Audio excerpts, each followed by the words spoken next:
Oh, wow. Okay, great. We're live. Stache. Hey, such a pleasure. Thanks for taking the time. We're in like totally opposite time zones. Yeah. You're in Long Beach, California. I'm in Singapore. Thanks for being flexible with the time and getting this together.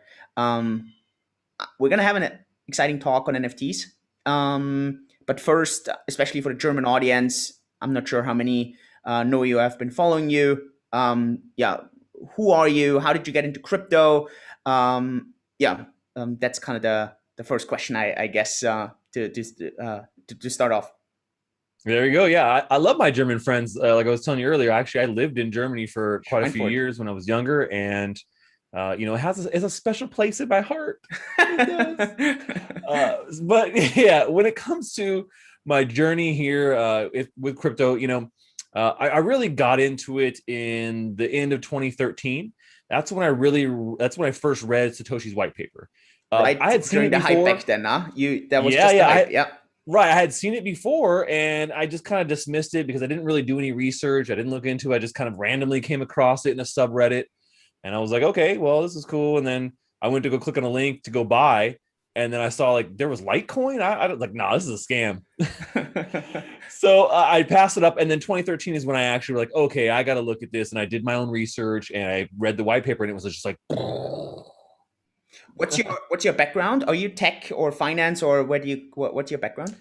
yeah, I'm not a finance guy. I'm a tech guy. So I have been building computers since I was 14. I also taught myself how to code at 16, doing graphics, doing websites when the internet was still very early. And so yeah, I've just kind of gone down that road. I actually have a degree in architecture, but I made the switch in 2008 to working in development, web development, because I got laid off. That was Mm. the time Bitcoin was born, and it was also a time for great transition for myself too. So at the exact same time of Bitcoin was being conceptualized because of that financial meltdown, I was also reconceptualizing like myself, right? Mm. And so I've done the web development thing and run my company here for over a decade now. Cool. So 2013, you stumble across this entire crazy world. Um, when did NFTs cross your path for the first time? Was it the CryptoKitties 2017, or back then did you kind of dismiss it still, or like yeah, what was the first time you kind of crossed paths with them? Yeah, first time I came across NFTs was in 2017. I saw it's kind of the same thing. Saw CryptoPunks Uh was huh. the first one on Ethereum, just when Was they were just wasn't kind of it getting CryptoPunks started. didn't even have a standard yet, right? So it didn't even have the 721 standard, I think. No, no, yeah. No, they didn't. And so I was like, oh, that's interesting. I was like, whatever. They're like giving away for free. I didn't really care that much. I wasn't like, oh man, this art's great. No one It's did. it wasn't even really good pixel art. Like I like pixel art, but it wasn't Uh, even good pixel art. mm, And so I was just like, whatever. But then later that year, as the bull run and the hype started taking off, towards I think it was September, November, when the CryptoKitties hype really started to jump off, I did an article about it. I showed people how to buy their first CryptoKitties, and really? I went through Wow. and did it. And so yeah, so you can go on my website and go see that article from 2017. But those kitties now are I don't know if they're not underwater anymore. Like when I bought them at like the top, at the top when Ethereum was like 800 something dollars, and so they were underwater for quite some time. Those kitties, man. But I think now they're I could sell them at the same price and they'd be in the profit. So Cool. Let's get a bit of a timeline. I think just to pick up those people that maybe don't know that much about NFTs yet, and then kind of yeah, get a bit of a timeline there, and then let's work all the way maybe until today. So let's define an NFT first. yeah, sure. So an NFT, very simply defined, it's a digital collectible that is backed by the blockchain. And what that really just means is, everyone is familiar with what a digital collectible is, I think, at this point, especially people who are into gaming or in general, but it's just, something digital that you can collect. And the blockchain part really just comes down to verifiable information, right? You can verify who owns it, who owned it before, how many are out there for sure, and if this is the true original one and not a counterfeit.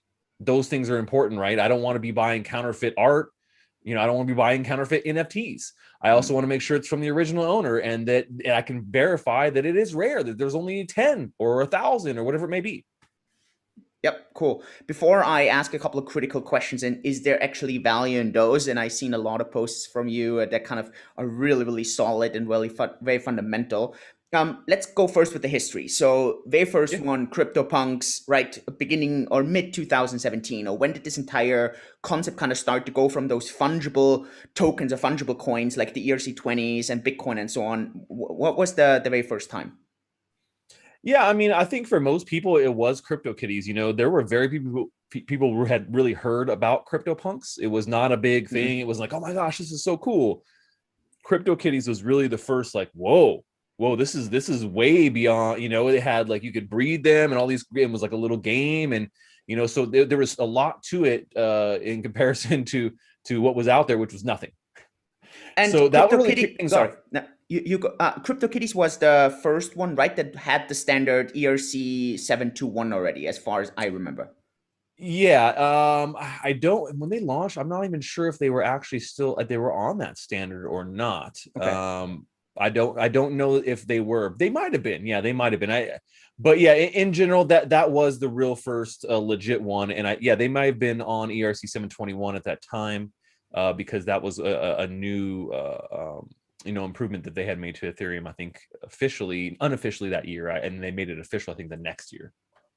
And then what happened 2018, 2019? I think, for me at least, right? 2017, NFTs really popped up because of CryptoKitties. And then, honestly, 2018, 2019, I didn't pay any attention to that. And then, yeah, beginning of 2020, I actually looked at my Facebook history, and it's always interesting with the Mhm. memories. So exactly like a year ago, I had like this pop up of a research report that I kind of published about NFTs, and I was like, wow, it's like a year ago. So that's kind of, I know that a year ago they popped up again on my radar. But what happened 2018, 2019? Building. Everyone was out building. I think CryptoKitties kind of kicked off a pretty big, development sprint. And so after that success, people saw, oh wow, that people want this stuff. There's money here. You could do a lot of interesting things here. And so we started to see a lot of projects pop up. In particular, some of my favorites like Enjin. Yeah. They had already started working on their platform.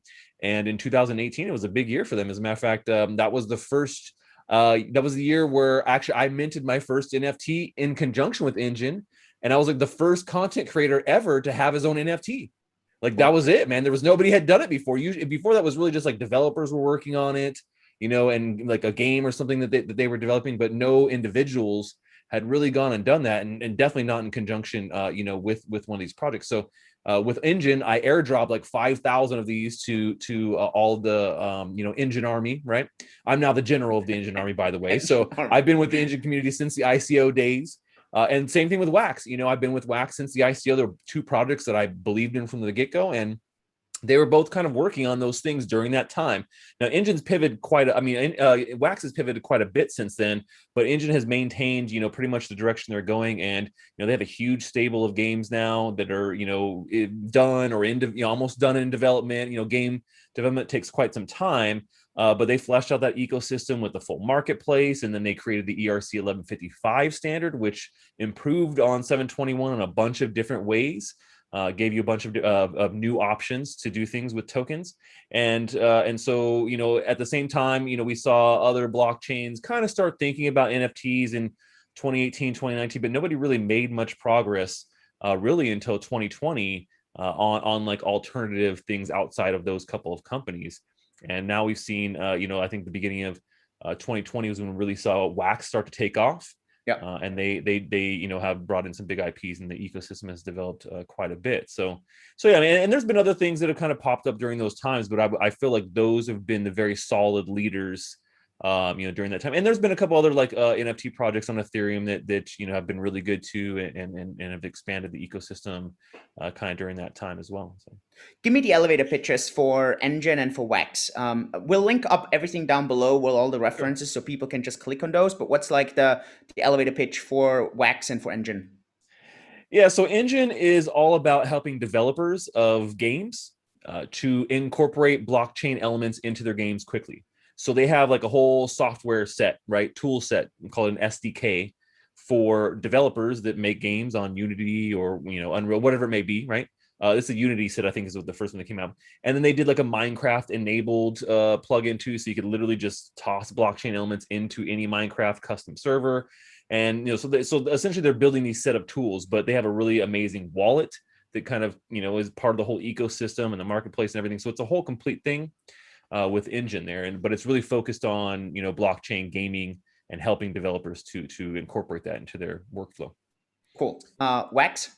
And then Wax. So, like I said, Wax started out, doing kind of something a little bit similar, but they pivoted in 2019-ish, and they really started focusing on the NFT scene, NFT markets, and creation of NFTs. And they, their first big hit, we'll say, the big hit was Garbage Pail Kids. They worked with Topps, which is a large global collectible card company, and they released a digital version of Garbage Pail Kids, and that was kind of like very explosive, and that really solidified their direction. That was early 2020, early 2020, and then they just keep coming. And so now they have this really great ecosystem. They brought in a bunch of different IPs, and you can create your own NFTs cheap, no transaction fees, no sending fees back and forth. So you can trade a bunch, and you have to worry about paying a $50 fee for a 10-cent card that you're trading with your buddy for your favorite that he has.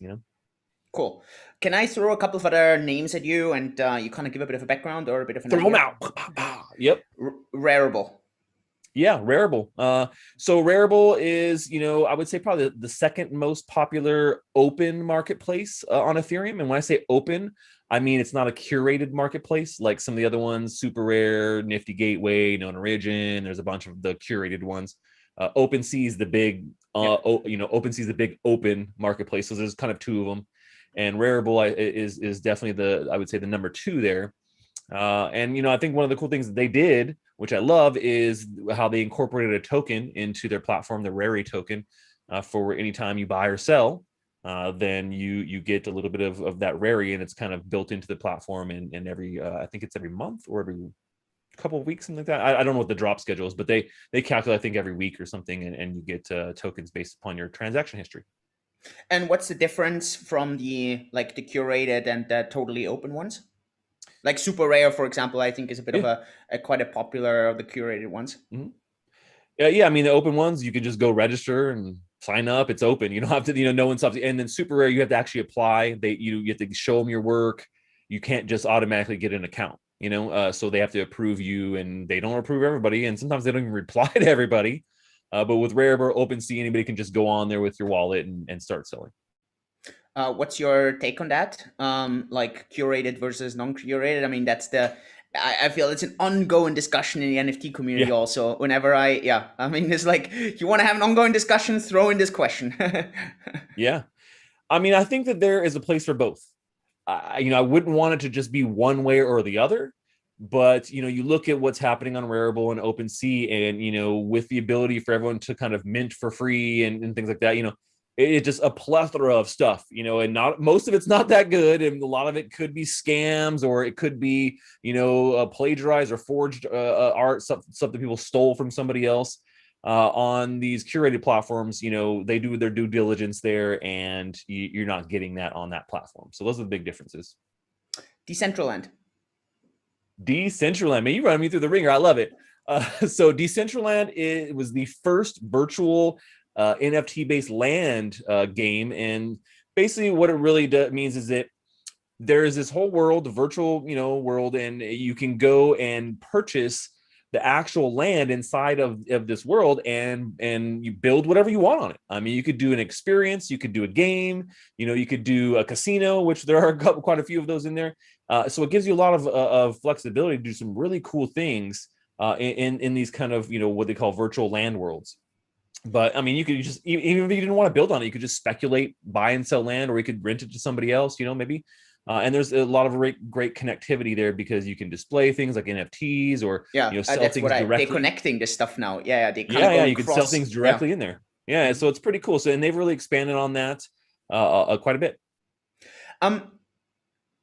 Okay, let me move into 2021. Unless you feel I left out a project that gets discussed a lot. Oh, you left one out. You Which left one? one out for sure. Maybe which one? So the biggest one that's really exploded here and really got started last year, I was in the closed beta testing for this, is NBA Top Shots. Okay, I wanted to mention that right now. Okay, yeah, Yeah, that's good. yeah. Yeah, So that was so my gateway. Okay, cool. Okay, I'll but let. Okay, but you're right, because it kind of transitions into that's 2021 why. Yeah. and yeah.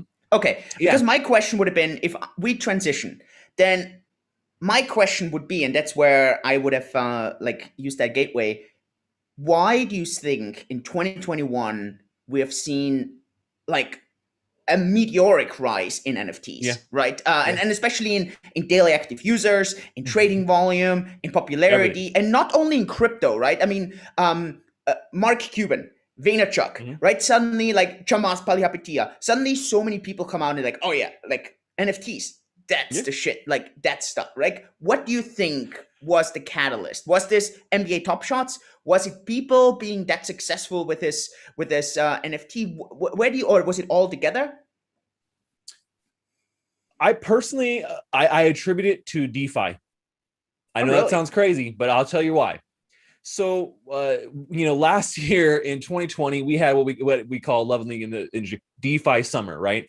That's when this whole idea of DeFi really exploded last year with the creation of Uniswap, and that kind of in the beginning of the year really gave people what they were looking for. They we needed that product, they wanted it, and then someone created it, and it worked really great. And then this whole notion of decentralized finance really exploded, and so we saw tons of projects just coming at it out of the woodworks, looking for people to get money. They're doing all these liquidity pools, and then they have things like compound finance for helping you manage it all. And so we saw a pretty big explosion in that. And then as the summer was kind of waning, and we kind of started to see like the hype of DeFi, kind of also wane, we started to see quite a few projects starting to incorporate NFTs with DeFi as a like more fun, because everybody has iterated through all the things, the copy of the copy of the copy of the copy. And then someone was like, well, what could we do that's not a triple copy of everything that's already been done? Well, just, you guys, let's throw an NFT on it.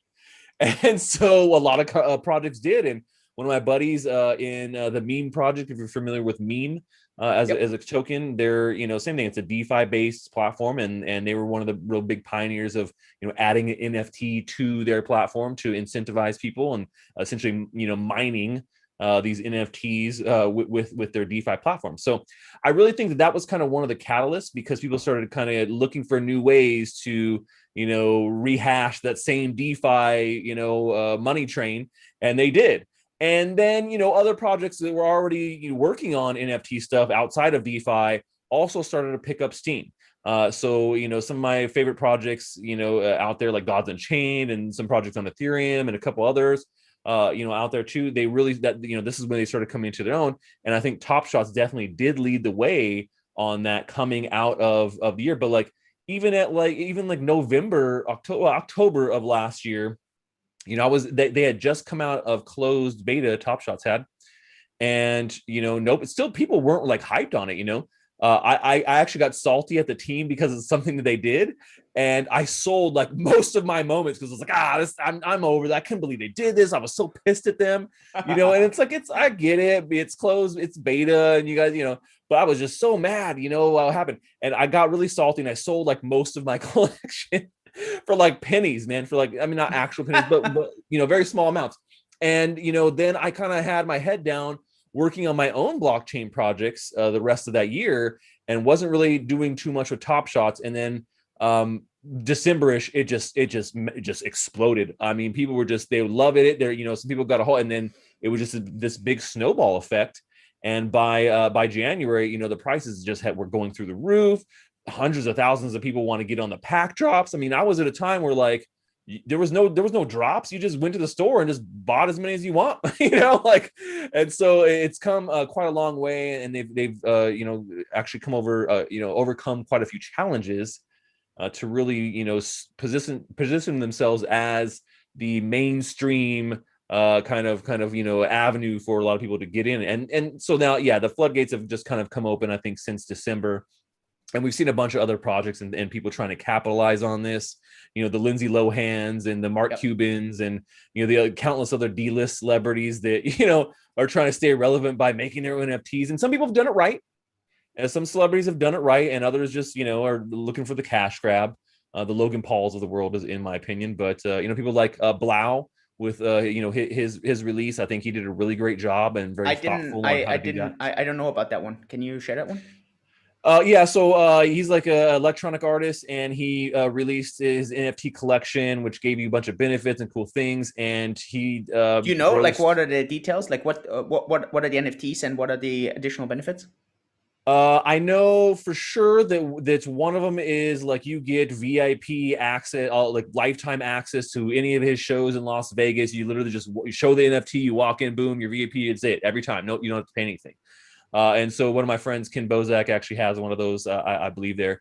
And so, yeah, I mean, he did it really good and, really well thought out. And he grossed, millions and millions of dollars on this NFT sale.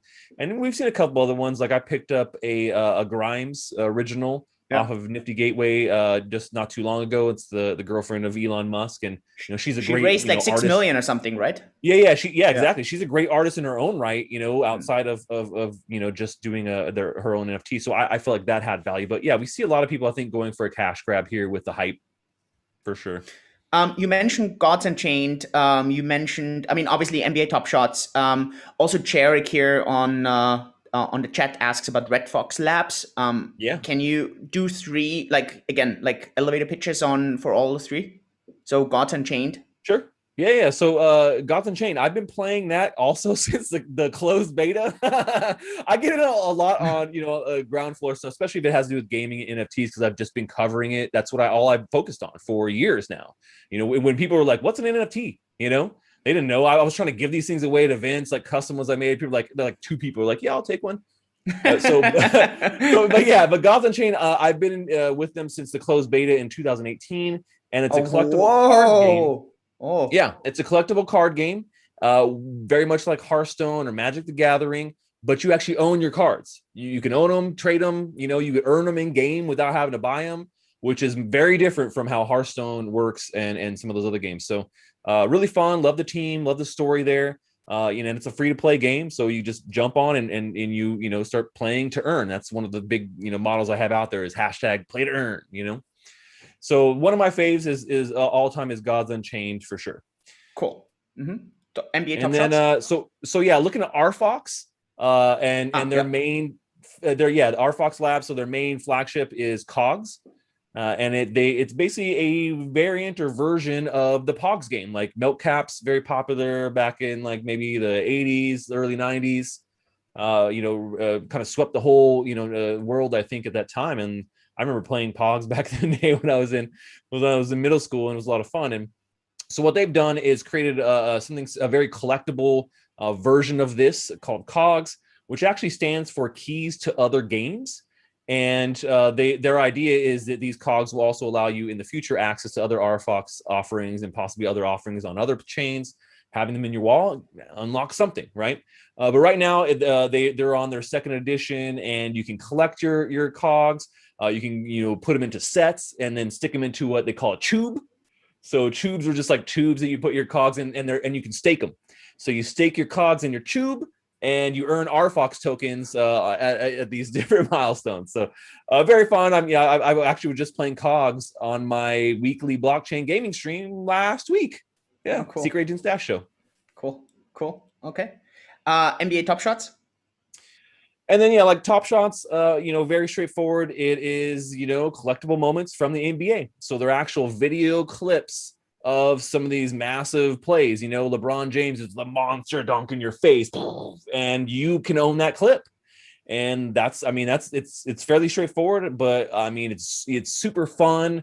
They made it very collectible. They give you challenges. The marketplace is always popping, and getting in the packs now is a pretty big thing. Like, oh man, I got it in the drop. There's a lot of excitement there because there's a lot of people who want it, and but they can't give everybody a pack. So at this point, it's definitely blowing up. So a lot of fun. And even if you're not a fan of the NBA, which I like the NBA, I've been a fan in my life, but I wasn't currently actively following the NBA But this really brought it back for me. I was like, wow, now it interests me a little bit more because of what's going on. So Cool.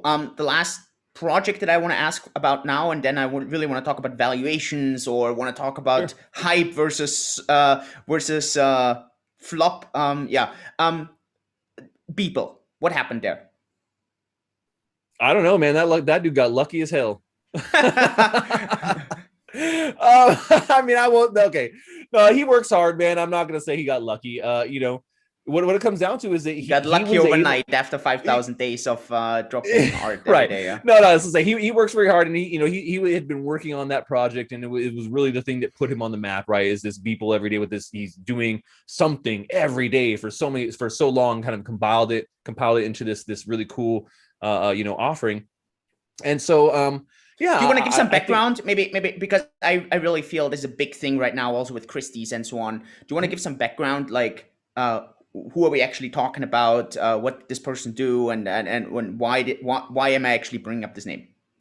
Yeah. So Beeple in general, I'm not like super familiar with his history before what he was doing in blockchain, but essentially, yeah, he had got into NFTs, did this big sale with this collection of pieces that he had done over a massive amount of time, just generating art, consistently for day after day after day, and put it in this whole collection. And then did big drops with these things, and it just kind of exploded, and people were buying them left and right. And so then he did a really good job of connecting with all these specific like curated marketplaces like Nifty Gateway and a couple of others that really just put him in that spotlight. And then just recently he actually has the first NFT that is being auctioned by Christie's Art House, which is, if you guys are familiar with art, that's the tops when it comes to the top selling biggest art in the world. Like, they're doing auctions for all the high dollar stuff. So he's made a lot of history in that respect, and really pushed the boundaries between digital art and NFT based art and physical stuff. So 100%. Where is the biggest action happening right now? Or like which platforms, which NFTs, like from like right now, beginning of March 2021, yeah. where's the action happening right now? So we've done a history, we've done a bit of an overview. So let's Yeah. take a snapshot right now. So when you say action, do you mean amount of people that are trading, or do you mean money going through the platform? Because those are two different things, and depending on which one, it's a different Yeah, answer. let's do both. Let's do both.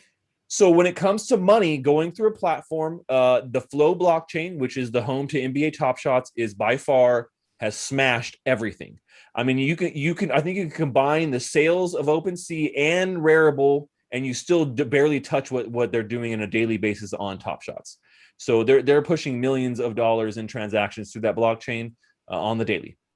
And So the Flow blockchain, is that a fork of something, or how was this developed, or what's this based on? No, so the Flow blockchain the Flow blockchain and NBA Top Shots were created by the same people who created CryptoKitties. And it makes sense, because when they launched their product, CryptoKitties clogged up the entire Ethereum network. I mean, nothing could be transferred, and so they saw this and they knew that there was going to be a problem in the future. Hey, Ethereum is not scalable. Isn't that? Yeah, what's that? Yeah. Dapper Labs, right? Aren't they? Yeah, exactly. Yeah. They hadn't created Dapper Labs at that point, but after all that happened, that's when they went and they started just working on this, NFT specific blockchain. They created Dapper Labs, and then they worked on the Dapper wallet first, and then they came with Flow as a blockchain. And so their first offering on Flow as a product is NBA Top Shots. So that's kind of how we got to there from that. So yeah, definitely the blockchain is very much built for high volume. They already had gone through the ringer and knew what they wanted, knew what was going to work, and you can see now it's working well. Very special purpose, right? It's very for that specific. Yeah, I think that makes a lot of sense, and obviously it's super efficient that way. Yeah. So, but then when it comes down to like actual number of users, like volume of users, whereas there's a lot of people that are in NBA Top Shots are trying to get these drops or trade back and forth. Wax actually has a massive user base. There's thousands and thousands of people trading on that platform every day, but the NFTs are of lower value. So you look at it, it doesn't seem like, they're not pushing $100,000 LeBron moment back and forth 20 times a day. It's much more oriented towards creators, to being an open platform, and to like gaming and collectible card stuff, versus something that is more of like a high dollar value thing. So there's tons of people trading on Wax right now, a lot of active user base there. And on Ethereum? I don't know, man. Screw Ethereum. I'm over it. That love-hate relationship with Ethereum, like I have so many people, including myself, who has that. I made shitloads of money over the past years, and I always sit there and like, man, this drama. It's just like, oh. Yeah, I mean, I'm right there with you. I love and hate Ethereum. I built a platform on Ethereum that ultimately I had to scrap completely because I could not scale it with the fees. Yeah. It just wasn't able to do it in 2020, and I wasn't, we weren't really looking to do second layer solutions at that time. So, Ethereum, there's still a lot going on, and there's still lots of high dollar stuff transacting on Ethereum. Don't get me wrong. There's tons of people there on Rarible, on OpenSea. There's a lot going on there. But it has to be high dollar values, because if it's not, you're going to be paying an $80 fee or a $50 fee for an item that would cost you $100. So if you don't set if you can't sell your art or your piece of thing for $500 to $1,000, it's probably not worth it to pay an $80 fee just to get that item, just to buy it or to resell it. So I think that's one of the biggest detractors for me. So as much as I love it, much as I've done everything on it, like I have all these communities I've been a part of that are involved in it, I've really stopped creating there. I don't do any more NFTs on Ethereum. Crazy. Not until Scaling Solutions there and Enjin puts their JumpNet and Infinity out, which JumpNet is coming soon for them. Same thing with Immutable, which is Gods Unchained. They're also launching the first scaling solution for Ethereum. So once those are in place, I can come back and do a little more there. Otherwise, they're screwed. Yeah, exactly. So once those are in place, I can come back and I'll be okay and happy. But I'm not creating there right now. I'm not buying and selling really anything there right now either. I'm doing all of that on Wax. Okay, cool. Okay. Any other thing that you feel is worth mentioning here? I would love to segue over to discussing, are these things actually is this like an ICO bubble 2017, or are we investing in value if we put our money in there? So I would love to segue over there, but do you feel that there's anything that I, as an amateur kind of NFT, am missing out, or do you feel we have a really good kind of overview of the ecosystem right now? Yeah, I mean, I think that's a decent overview. There's a couple of blockchains that have really started to do some really cool NFT things. In particular, in particular, we've seen Cardano just launch NFTs. They're just getting started. Binance Smart Chain has also seen a couple of NFT projects which have been pretty cool, and I think there's going to be more there. One of my favorites, which is Theta Network, they're just barely getting started as well with NFTs, and I'm working on some NFT projects on Theta, so I'm very excited about what they're doing. I'm actually really excited about what's going on Theta. In particular, really? I stream there too, so it's a double whammy. I hadn't paid attention to that at all. Oh, really? Well, yeah, I stream exclusively on Theta. So anytime I'm streaming, if it's going to be live, it's going to be on cryptostash.theta.tv. That is my home for live streaming. I don't live stream anymore on YouTube. I always upload all my videos to YouTube, but I love the community around Theta. I love that it's a blockchain-based solution. I love that you can earn T-Fuel cryptocurrency just by watching my channel. I love that you can do these giveaways, and they make it super easy, and they're NFTs. These giveaways of badges and emotes on their platform are NFT-based items, and I give them away every day or every Tuesday and Thursdays when I do my streams there every week. Cool. So cryptostash.theta.tv Tuesdays and Thursdays. Yep. What Tuesdays, time is that? Like what time is that? Yeah, so on Tuesdays I do a show called the NFT Beat, and that's at 1 p.m. Pacific time, and that's all about investing in NFTs. We look at projects, we look at drops, we look at tips and tricks, all those things, and that's with my buddy Ken Bozak. He's my co-host. And then on Thursday, that is when I do the Secret Agent Stache show. And this is an interactive game show that where I dress as a secret agent, and we play my favorite blockchain games, right? And then I get into different disguises because I can't go play the games looking like a secret agent with my hat, my coat and stuff, So I get in a different disguise every show, and we talk about why blockchain gaming is important, play to earn, what that means, how developers, this is going to be the next evolution. And then we play the games and, give away a bunch of prizes and have a lot of fun with all the people That's in cool. chat. So it's great. That's Yeah, Thursday's awesome. a lot of Okay. fun. Cool. Yeah, we're definitely gonna link that down below, just like everything else. It's really cool. Um, Great. Let's segue over. Did you Yes. do any collecting in the physical world prior to NFTs, or is this a new for you? No, yeah, definitely. I've always been a collector, especially when I was a kid. I collected all the stuff. I still have a good collection of comic books. I have a pretty sizable collection of baseball, football, basketball cards, and comic cards. So collected a lot of cards as well. And I used to play Magic the Gathering when really kind of when it was first getting going. Back in the day. And so I no longer have a sizable Magic the Gathering card collection, although I do still have some. But I sold most of them when I was in college for beer money. Sorry, guys. But yeah, Priorities. Definitely Yeah. Okay. To someone like me, I'm very left-brained. I've never collected, I don't know, anything that I would remember. Explain to me the fascination of someone that, I mean, and obviously it's undeniable. So the market says what's right or wrong, right? It's not me, it's not you, it's the market. And the market has decided that, and let's stay on the physical side so far, that it's that there are physical things that the market decides they are valuable and they are worthy to collect. Can Yeah. you describe the philosophy behind it, the mindset behind it, and then obviously why is one baseball card worth something and another one isn't?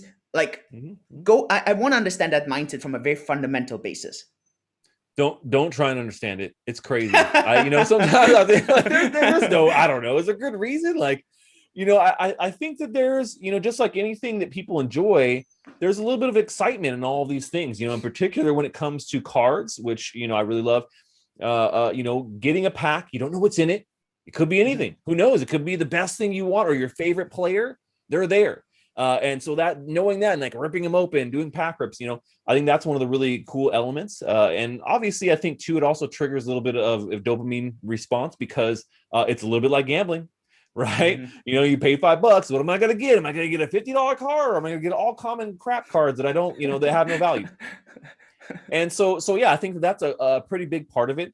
I also think people like to be able to have these things, to be able to say, look what I did. And it's something, that is very hobby like, obviously, but be able to show off your collection and say, oh, look at all these cool things. And so you understand that just like, talking with your peers about, events that happen through your life because you guys are the same age, collectibles also have that same thing, right? So if I collected comics the same time you collected comics, we have a thing in common that we can talk about, and a lot of the things we've experienced would be very similar, just like anything else, right? If you're working with people in those kind of peer groups. So I think there's also that draw there as well, and Staying obviously on money, money.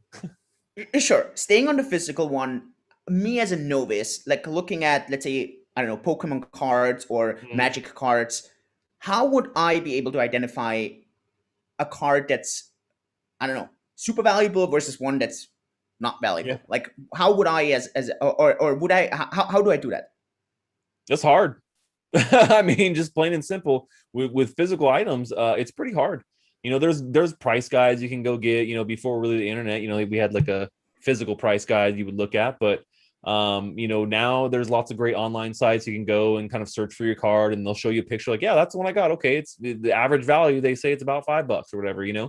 And but really, once again, it comes down to, well, who's buying them? Is anybody Mm-hmm. buying them? Maybe that's why there's no value. I think that's a big part of supply and demand.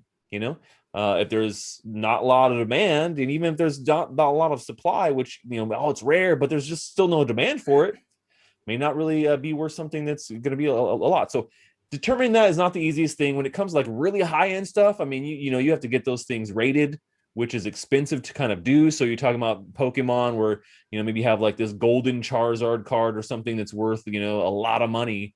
You need to get that like verified by a professional that gives you a certificate. You got to put it in the mail. It's a whole crazy process. And that's one of the things I don't like about physical things and physical collectibles. And one of the reasons I'm really attracted to digital collectibles, because you don't have that problem. But so, as an expert, let's go to the expert side. What makes, from an like really from a total insider, what makes one Pokemon card more valuable than another one? What? Because at the end, the material is the same, right? Yeah. Well, Yeah. Where does the different value come from? Is it the scarcity? Is it the? I mean, these Pokemons don't exist they don't exist, right? They're just on a card. So like, it's wait, not even. what? They don't. I thought the cards were just like the cards of like the real Pokemon that are from Japan, right? Because, No. for example, at NBA players, right? So I used to play, or I Yeah. still play a lot of basketball. I'd I'm a love big to have a basketball Squirtle. No, but on basketball players, right? At least for me, I can sit there and I can say, okay, that's Michael Jordan, that's LeBron. Okay, Yeah. I get it. Like, that one is, Sure. to me, there's more sentimental value than a bench warmer who never actually plays, right? So I get some connection here. Mhm. How does this come on Pokemons, for example? Or where does that value, the different values come from? Or is this just established by someone? Yeah, I mean, definitely there are things that give them out. So you're right, rarity, like the scarcity of that card. So the rarer it is, that whoever created this card set or this game has determined, like, oh, there's only 5,000 of these ones, but there's 50,000 of every other card. Well, right there, that means that it's going to have more value. But also in something like Pokemon, which is a card game, some cards are more powerful, right? Some cards are like, they will decimate your opponents. And so those also, carry a lot of value. And then you talk about variants on those things, like shiny ones or gold ones or special borders, and those then increase the value because they're even more rare, right? So I think it's those combinations of two things, like the utility and the scarcity. Those are the two things that for most things will decide, the price for something like that. Okay, transitioning. So for me, I would still be struggling in. I'm even, I like even stamps, right? I mean, I don't understand how someone pays hundreds of thousands of dollars for a stamp. But sure, fair enough. I'm wrong. I'm definitely wrong, and there's others who are right. It doesn't mean that just because I disagree doesn't mean I'm right. I'm actually wrong on this opinion. So let's segue into the virtual now, and let's talk about NFTs. And yes, some NFTs, Kings of Leon, I think they sold like an entire NFT set, and again, it was very similar where you had access and whatever, right? So there's a physical element to that. But then you have these 100% digital NFTs. There's no physical representation. The argument can be made that if it's a pixel art, well, I can just screenshot it and I just copied it, right? So let's transition over with the value here. How does this translate? Yeah, that's a great question. And, funny enough, I just dropped a video on my YouTube today with the exact title of NFTs have no value. I could just screenshot them. I own it. No, wasn't there? I saw that blog post about three. I saw that blog post about three arguments. Why? Exactly. So I get that question all the time. Every time someone who's new or doesn't understand NFTs, it's the first thing they say. Well, I could just screenshot it, then I can do it. You've seen it in articles. Bloomberg and the New York Times are saying, this LeBron James went for $100,000, but you could view it for free online. Why would you pay it? They just don't get the concept of it, and I understand because it's a new concept. But the number one thing, and I'm not going to give you all three of my reasons, but I'll give you the main one, and you can watch the video for the other two.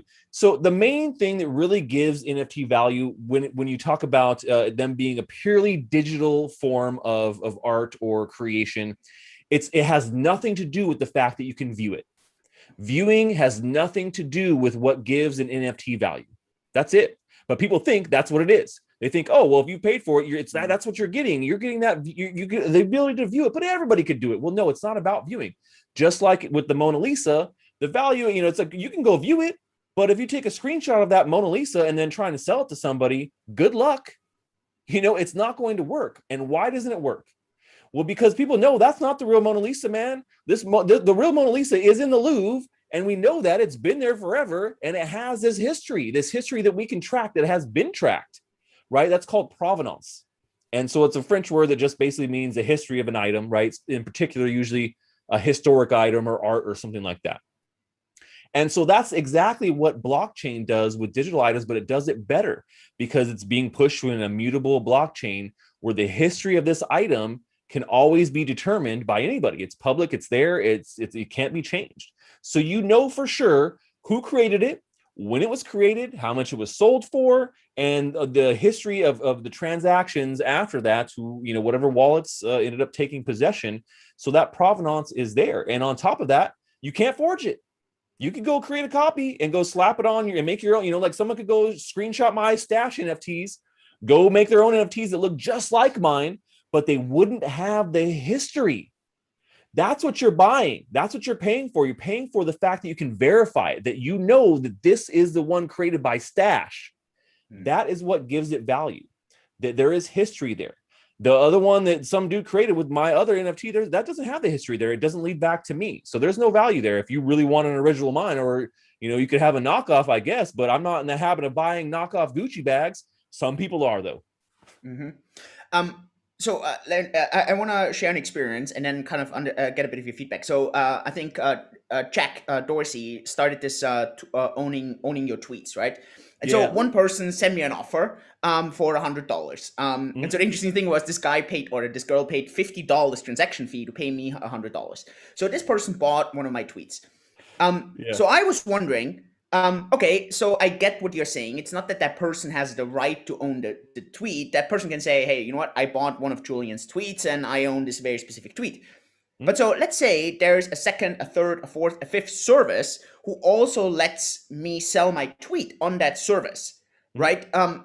Like that's where my struggle then starts a bit, because then suddenly I can resell the same tweet, not on that service, I get it, but then on the second, on the third, on the fourth, on the fifth service. Right. So that's where a bit of my struggle then comes in from an investor standpoint. Sure. I mean, you totally could do that as the artist and the creator. Your intent with your art is also one of the biggest factors. And there, I gave you my second one. It's artist intent. So you're dragging out of me there. Maybe you watch the video. You're trying to drag it out. So if I go mint it here, what's to stop me from going and doing it on another one? Well, nothing. You could totally do it there, but it's still going to lead back to you. So it still has value, right? Because you were the one that signed it. You signed it, and maybe it's a digital signature, right? Whereas just like an artist, like, hey, I had an original, and then I just make prints from it, and I sell the prints, but I sign each one by hand, and that's essentially what you're doing here with the blockchain. You're signing it digitally, and whether you release it on, we'll say OpenSea or Rarible on a different wallet or a different name, or you just go to a whole different blockchain. The fact is, there's definitely creators that are on multiple blockchains, and I don't feel like that devalues it in any kind of way. If you're doing the exact same art on different chains, sure, you do it, but then you're just hurting yourself, right? So that's what it comes down to. So that's one of the things that, especially in this NFT hype phase right now, that you have to look out for is people who don't have good intentions, people who are trying to sucker you, people who are trying to fraudulently sell, forged or stolen NFTs that aren't actually their intellectual property, or, saturating their fan base or whatever it may be. I mean, those people are out there, they're going to do it because they're going for the cash grab. But true artists that really support the community and are part of the community, I think they realize that, that's going to hurt them more than the few dollars they're going to make if they're going around saying that there's only going to be ever 10 of these, but then they go to 5 different blockchains and mint, 2,000 more of them, right? It's not in their best interest, but they could do it. But it would still lead back to them as an artist and being original piece. And so then people would have to take that in consideration. So one interesting argument I heard from a German is quite a famous German musician, and I had him on my show as well.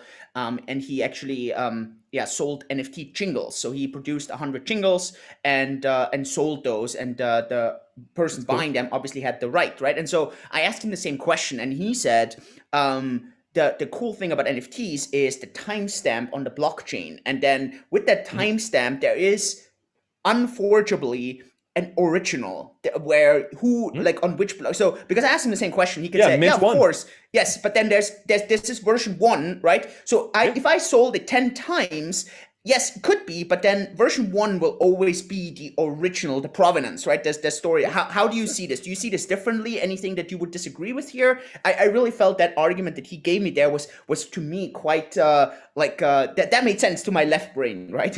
Yeah.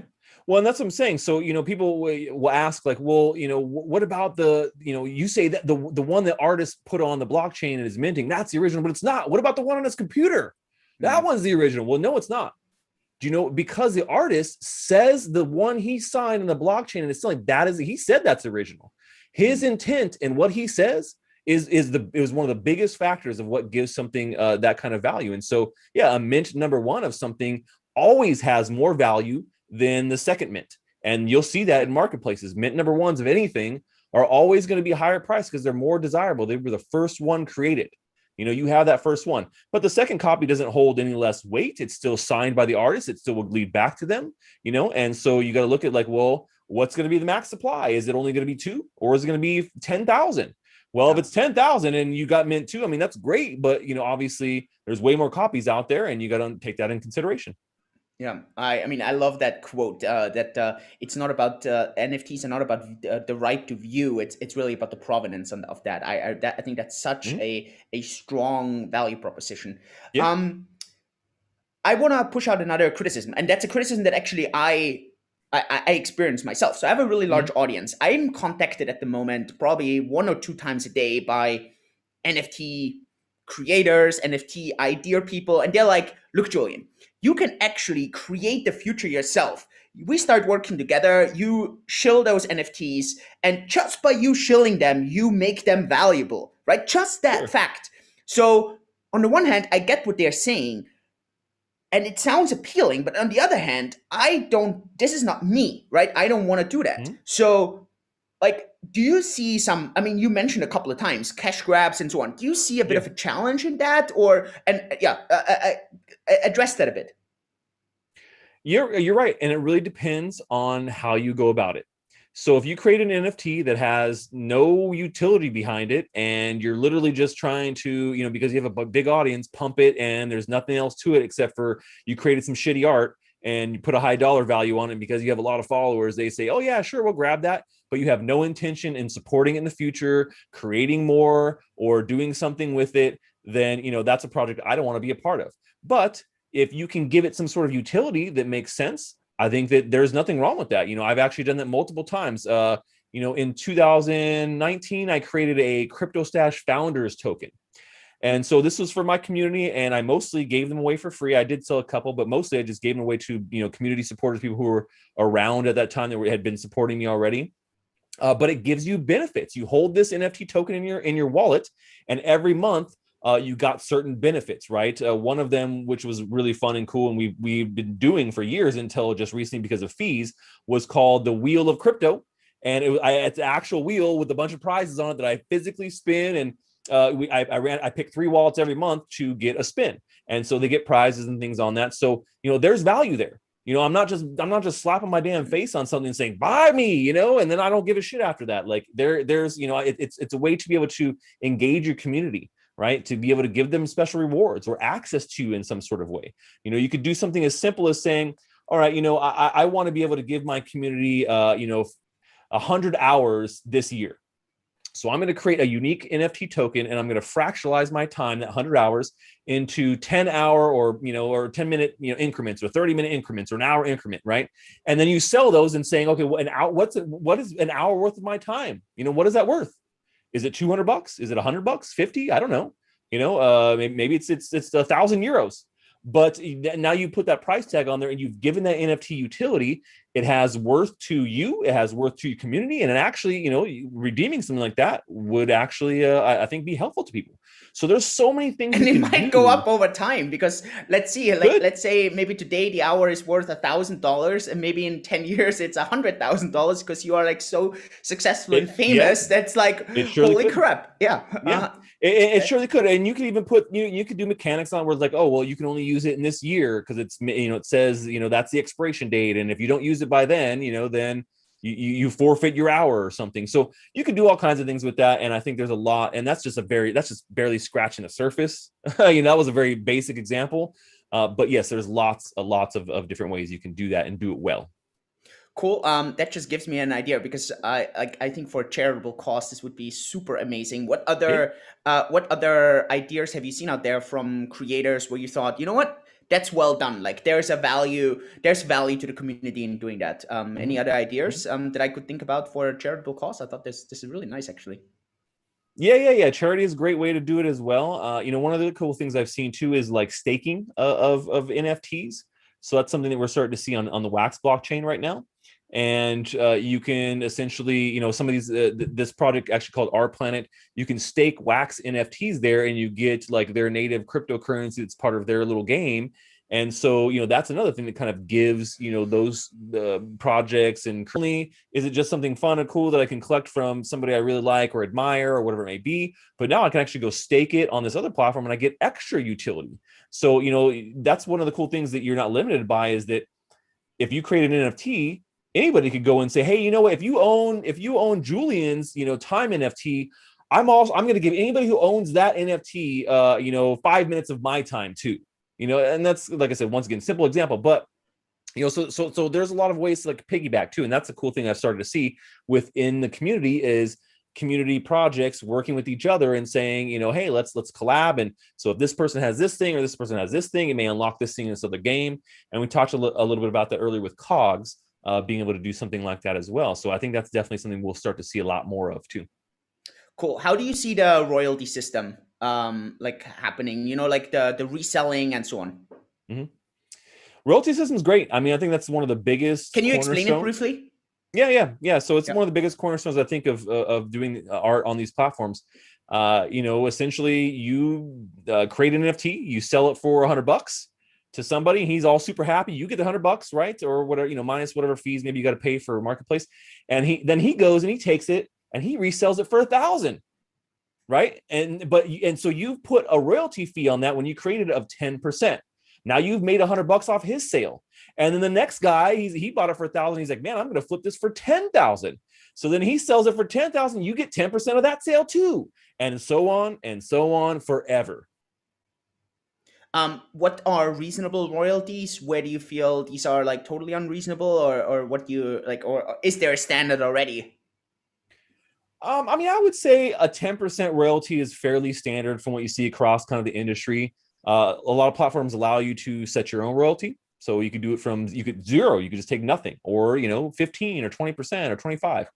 It really depends. And so that's something you do have to obviously look for too. Like, hey man, maybe this guy's taking way too much of this sale. I'm gonna have to pay him a lot of royalties just to buy this. And so that's something you got to take in consideration as well. Like, do you really want to price out your buyers? So maybe you do, maybe you don't. Maybe you think they don't care that it's going to be 30%.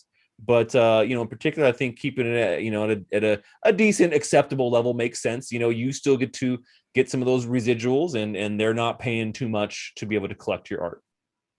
I would love to talk about specifics in from an investor standpoint, how to get exposure to that. Before I do that, is there anything that you feel I left out on valuations, or that there is value in those things? Anything that you feel you want to add there? Yeah, one more thing on valuation. One of the things I think is also really cool that they're doing is fractionalizing NFTs Mhm. as well.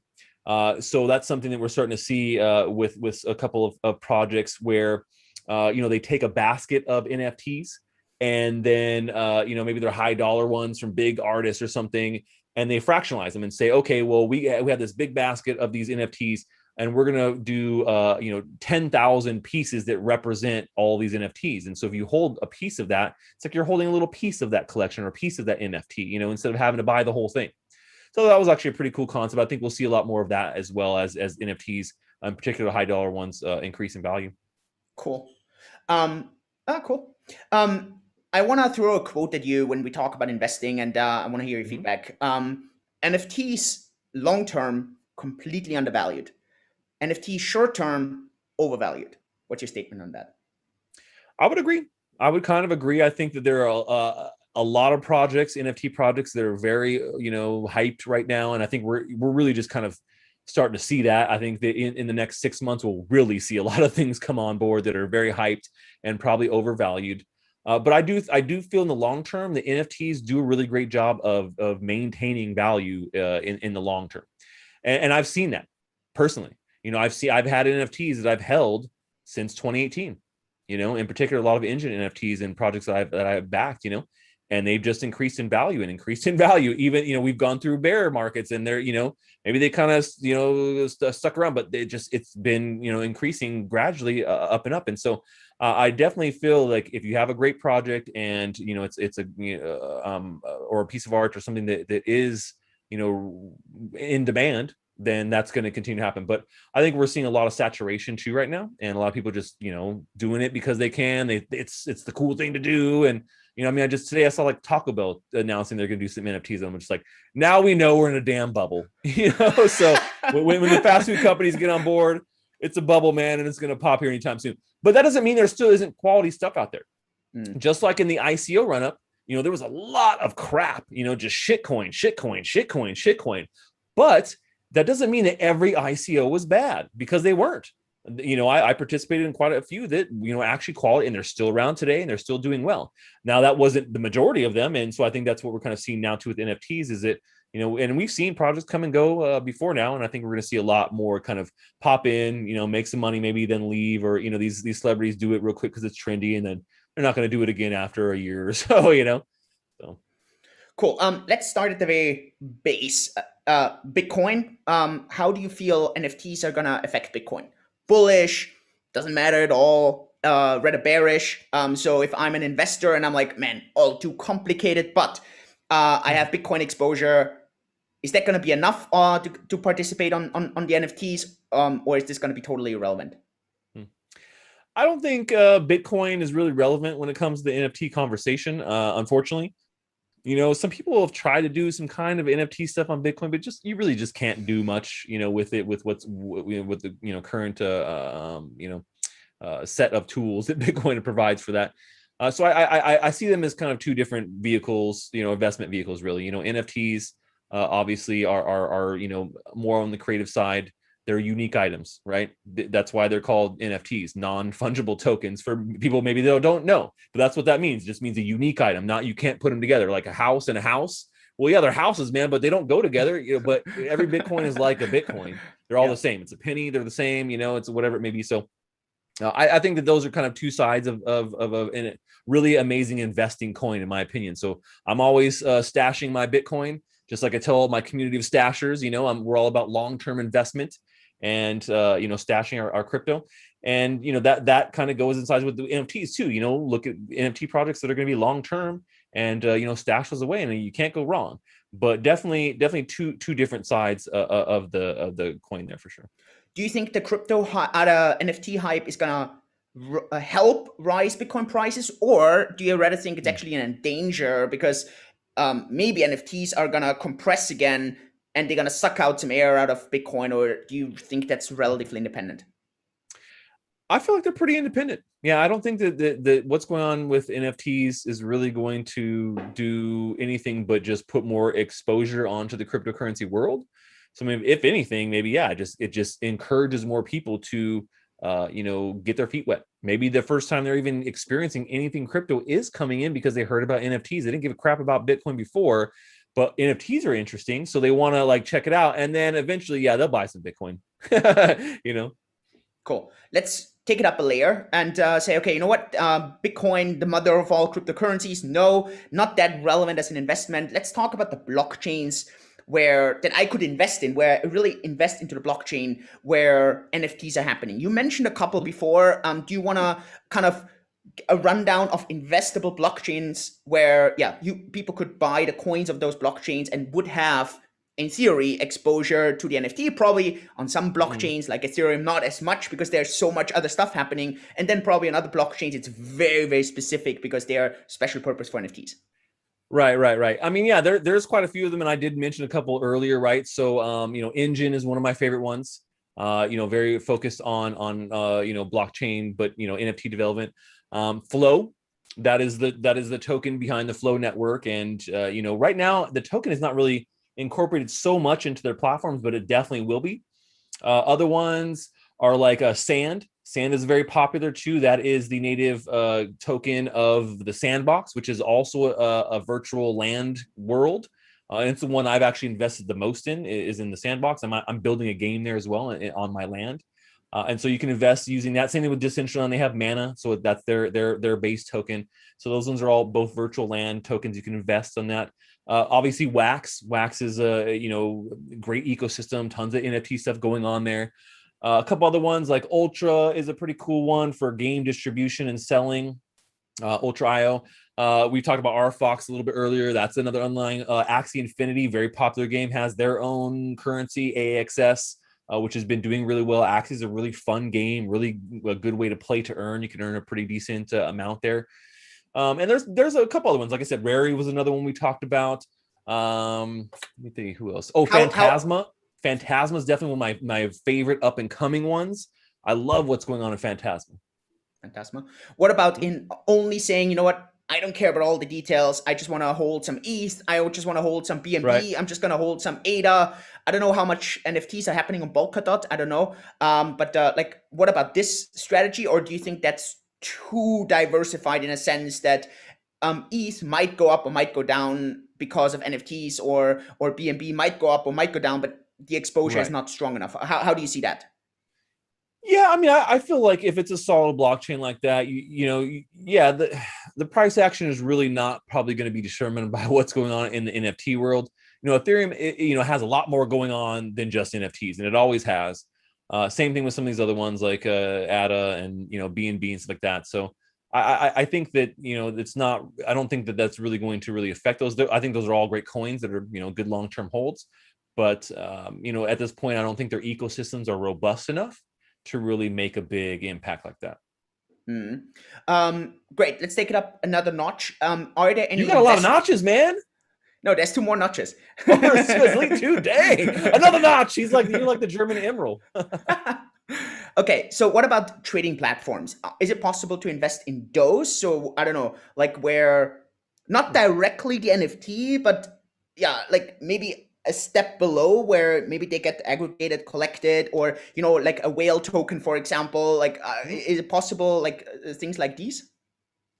Yeah, and I mean, I talked about a couple like the Niftex does like the fractionalized NFTs. So you're kind of underlying thing. Yeah, Whale is a token that they just have a big stable of NFTs, and then the token is kind of pegged to that, but it's an ERC20. So I mean, as much as I like it, I guess I'm not really focused so much on Ethereum these days. But yeah, I mean, there's a couple other ones. Wax also actually just came out with an interesting bridge to Ethereum where you can get parts of the overall NFT sales through their platform by staking or by burning your Wax P for Wax G or Wax E tokens, and then you can also get Wax G. It's a little bit complicated, but in general, it is kind of like investing in the kind of it. And then a lot of these platforms actually also have staking too. So Wax does have staking. A couple of ones have like staking mechanisms where you can hold those and just kind of stake them there too, and you get residual passive income, which I love. Some passive income in crypto. It's one of my big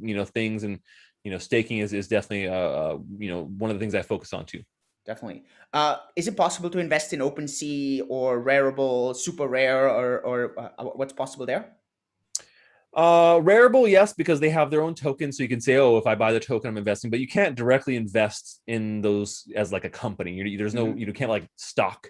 They're not traded like that. So no. Okay. If I want to invest directly into the NFTs, what are the metrics, or what are the research tools that an average person can use or can utilize to get info on that? Yeah, I mean these tools and things like that, the stuff I talk about every Tuesday on the NFT Beat. But there's some pretty cool ones. So you can go to CryptoSlam, which is actually a pretty cool one, and that tracks a lot of what's going on in the NFT world, like sales and volume and things like that. And then there's other platforms like Dap Radar or Dapper.com that or not Dapper, but Dap Review, where you can go and see some of the volumes and things that are going on dApps across multiple categories, not just like games or NFTs, but pretty much everything built on those platforms. And so I think that those are some of the better tools to be able to watch and see what's going on. I find myself using CryptoSlam quite often. Where is it best to follow you on YouTube? Or no, yeah, YouTube and on Sita, right? Yeah, so if you, yeah, it just depends on what kind of content you want. I'm very active on Twitter, so I'm always there posting. It's usually where people can, see me doing a lot. But my Telegram group, I'm there 24, almost 24/7. I'm there all the time. We have a great community there, so a lot of people come in there. They'll ask questions. I'll help them out. I spend a lot of my time every day just kind of helping people, and this is not my full-time job, man. But I like doing it. I love it. I love being able to, like, that feeling of someone coming in, they don't know anything about NFTs or some sort of aspect of crypto, and I give them a little bit of guidance. They come back like, "Hey, Stache, look at this. I made my first NFT. You helped me, man. I wouldn't be able to do without you." Like, that feels really good to me. Mm, So there's a lot of that going on there. So yeah, Twitter, Telegram, YouTube is that's where I upload all my videos, and then live stream on Theta. But I also have a great website, cryptostache.com, Stache, of course. yep. And that's where, like, you can find all my links there, and I have everything there, all my articles and things like that. I do a lot of writing too, so that's the only I place you saw can really that. find a lot of the articles. But I'm on a bunch of sites, pretty much. I'm at Crypto Stash everywhere. So Cool. I'll link this up below. My final question, then, I don't know if there's anything that I left out. Where do you see the you future? left nothing out, man. You got it all. I love it though. Where do you see the future for NFTs? On the one hand, maybe for 2021, and then maybe 2030, like 10 years, right? Like Yeah. where do you see the a bit of a short-term future, long-term future? Yeah, so short term, I think here in 2021, we're going to see, a lot of explosion with, creation, with development. I think that by the end of the year, we'll start to see that probably die off a little bit, and some of the hypey, cash grabby people probably starting to fade away a little bit, and some of the more of the quality projects rising to the top. When it comes to a long term plan for NFTs, I fully believe that everything that is unique in our physical world is going to have a digitally based NFT backed item for it. So we're talking about marriage certificates, real estate documents, any kind of legal anything, like your car note, pretty much anything that is unique, that would be tracked easier on a blockchain, because what it comes down to is that if using an NFT based car registration system, where you have your little NFT in your wallet, and hey, here it is. Whatever, it can always be checked. It's verifiable. It can't be forged.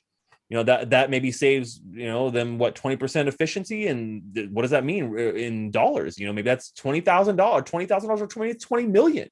So I think that there's a huge efficiency boost that can be gained, and I think we'll see a lot more of that happening in the real world, and using NFTs to back these unique items we have in the in the physical world.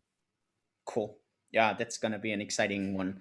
I Yeah. I totally agree. I think that's gonna be a big one as well. Also, those Mm-mm. clear identifications. So yeah, cool. Man, Stash, I highly appreciate it. Really, is there nothing else? Nothing I haven't asked. Nothing that I should have asked. I mean, I think we covered the gamut, man. You had some great questions, and I hope that this was helpful to people. I hope that they can watch it and learn from this. And like I said, if you guys have questions, I try and make myself as available as possible. So yeah. Very much appreciated, man. Very cool. So everyone on my channel, yeah, switch over, check Stash out on YouTube and on Twitter and all the groups. We'll link everything down below. Obviously, if you like this stuff, leave me an upvote. I would very much appreciate that. If you have any questions, post it in the comments. Yeah, so I appreciate it. Cool. Thanks, everyone. Take care. Thank you.